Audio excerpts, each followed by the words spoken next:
le monde tourne. Direction la Birmanie, refusant de tirer sur leurs concitoyens. Les informations pullulent. Tout de suite, voici les informations. C'est le moment d'ouvrir la page internationale avec Erlichi Dorelas depuis Boston, Massachusetts.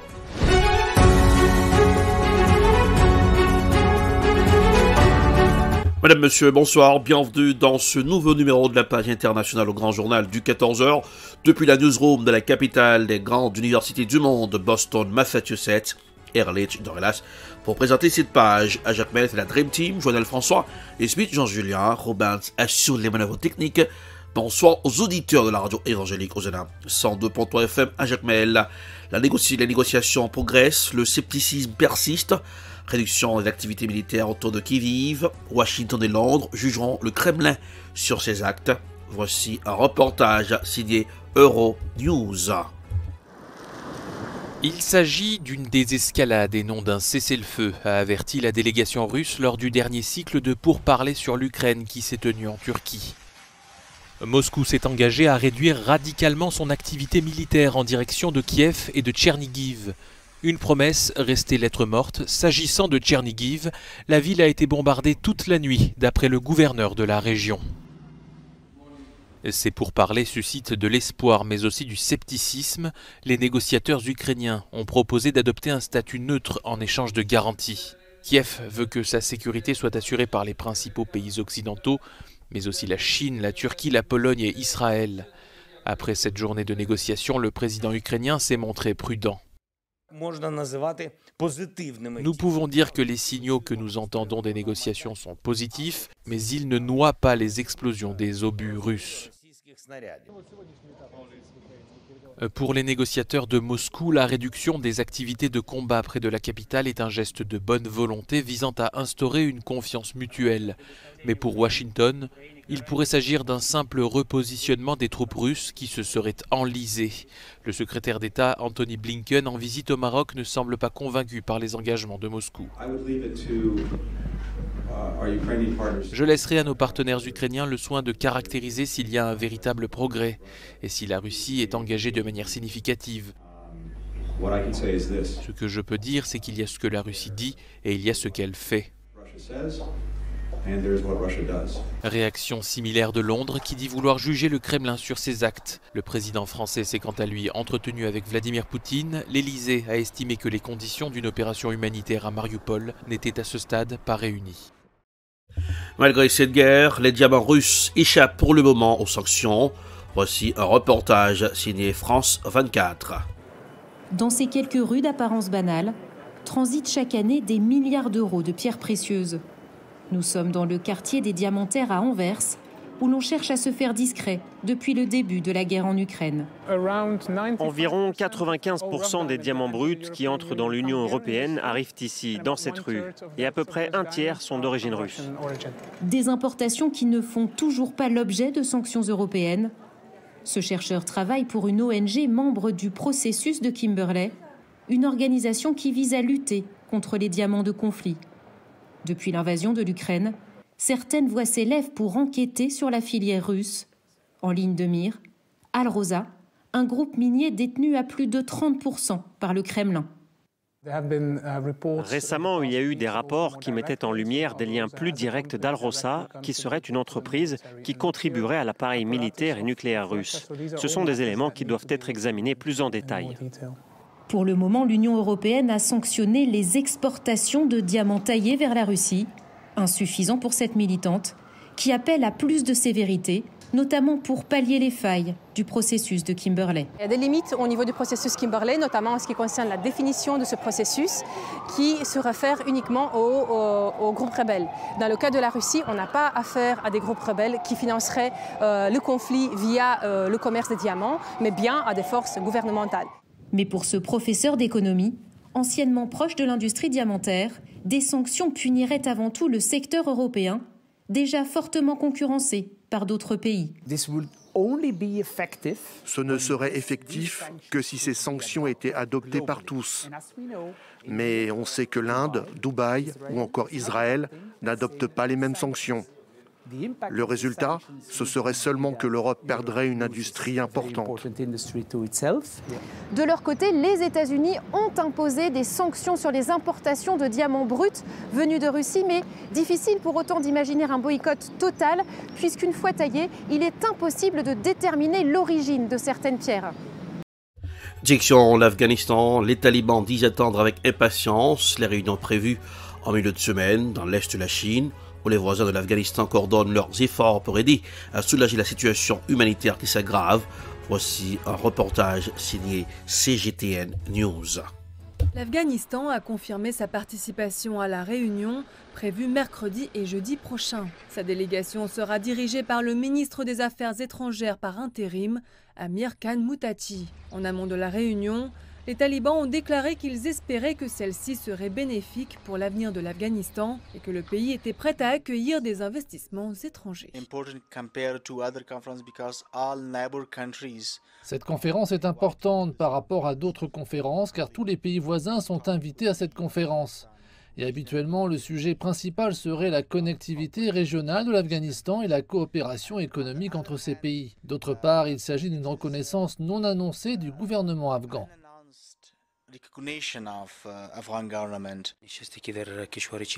La réunion qui se tiendra en Chine vise à aider le peuple afghan et nous nous en félicitons. Nous espérons que les engagements qui seront pris au cours de cette réunion auront un résultat tangible. L'économie afghane a beaucoup souffert depuis la prise du pouvoir par les talibans, de nombreux pays ayant suspendu ou réduit considérablement leur financement. Des millions de personnes ont un besoin urgent d'aide humanitaire en raison de pénuries critiques de nourriture, de médicaments et d'autres produits de première nécessité. La Chine est considérée par de nombreux chefs d'entreprise afghans comme essentielle à la relance de l'économie. L'Afghanistan reçoit beaucoup d'attention de la part de ses voisins et cela aura probablement des résultats positifs. Mais malheureusement, la Chine a été le seul pays dans le voisinage de l'Afghanistan qui a apporté une approche économique. Une telle approche peut profiter aux deux pays. Nous avons un besoin extrême de la coopération économique de la Chine, car c'est un pays industrialisé qui peut aider l'Afghanistan sur le plan technique. La réunion qui se tiendra prochainement à Twinsi, dans la province de l'Anhui, en Chine centrale, sera la 3e réunion de ce type, visant à élaborer une réponse régionale cohérente à la question de l'Afghanistan. Au Nigeria, au moins 8 morts, 2 blessés dans l'attaque d'un train. Un groupe d'hommes armés non identifiés a attaqué lundi soir un train transportant environ 910 passagers dans l'état de Kaduna. Voici un reportage signé Africa News. Au Nigeria, au moins 8 passagers sont morts et 26 blessés après que des hommes armés ont attaqué lundi soir un train très fréquenté entre la capitale Abuja et la ville de Kaduna. À bord, 970 passagers, les assaillants ont miné la voie ferrée, forçant le train à s'arrêter. Selon plusieurs sources, les attaquants ont déclenché des explosifs endommageant les rails et tiré plusieurs coups de feu avant d'être repoussés 1 heure plus tard par des militaires. Un nombre inconnu de voyageurs a été enlevé dans le train, considéré comme le moyen le plus sûr de se déplacer entre les villes. Les enlèvements avec demande de rançon sont devenus monnaie courante au Nigeria. Il s'agit des dernières violences en date imputées à des gangs appelés localement bandits, qui sévissent dans le nord-ouest et le centre du pays. Depuis plusieurs années, de nombreux enlèvements sont pratiqués sur l'autoroute reliant Abuja à Kaduna. Et face à cette insécurité croissante, de nombreux voyageurs préfèrent désormais prendre le train ou l'avion. Coup d'œil sur la presse dans le conflit ukrainien. Que dit la presse? L'Ukraine ne sera jamais la Suisse. Analyse de Vincent Hervouet sur Europe 1. Écoutons un extrait. Bonjour Vincent Hervouet. Bonjour, bonjour à tous. Bah alors Vincent, ça va pas ce matin ou quoi? Tout va bien. Bon, alors dialogue prometteur, vraiment, hein, c'est ce que disait Dimitri, c'est ça, Dimitri. Voilà, je m'appelle Dimitri, oui. On fera connaissance autour d'un café après si vous voulez. Alors, je vous disais, dialogue prometteur entre Russes et Ukrainiens, disait à l'instant Alban, vraiment, enfin on va se poser la question avec vous. Est-ce qu'on peut croire à la possibilité d'un compromis entre Russes et Ukrainiens?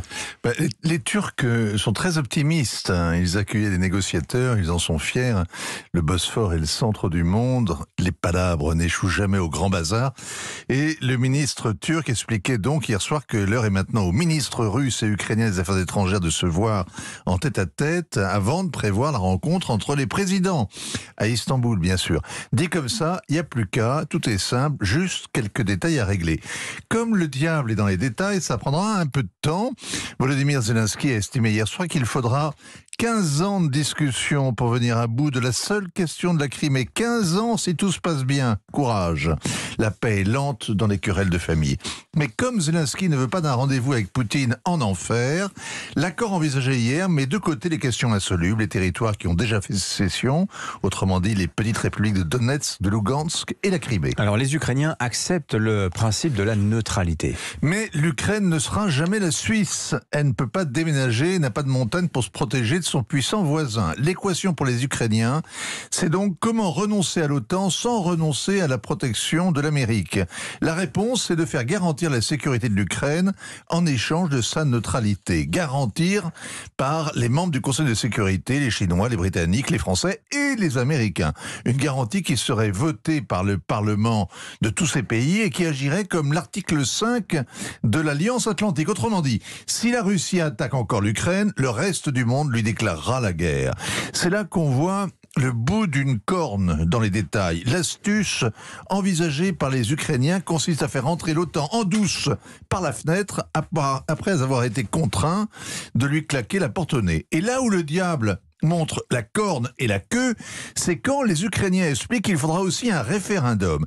Pas facile d'organiser la consultation au milieu des ruines. Il n'y a pas besoin de sondage pour savoir ce que voteront les habitants de Mariupol. Quelle que soit la question, ce sera non aux Russes. Le référendum, c'est le verrou qui interdit tout compromis. Alors, en échange de sa neutralité, l'Ukraine dit vouloir entrer dans l'Union européenne. L'Europe est championne au monde de la neutralité. L'Autriche a la neutralité perpétuelle garantie par un traité. Les autres, l'Irlande, Malte, la Moldavie, la Suède, la Finlande, ont adopté des constitutions ou des conventions internationales. La neutralité n'est plus très tendance, cela dit, depuis le 24 février. D'autant que l'Union européenne prévoit en cas d'agression une solidarité qui vaut presque l'article 5 de la charte de l'OTAN. Les Ukrainiens sont les seuls à vouloir entrer dans l'Union européenne pour sauvegarder leur souveraineté.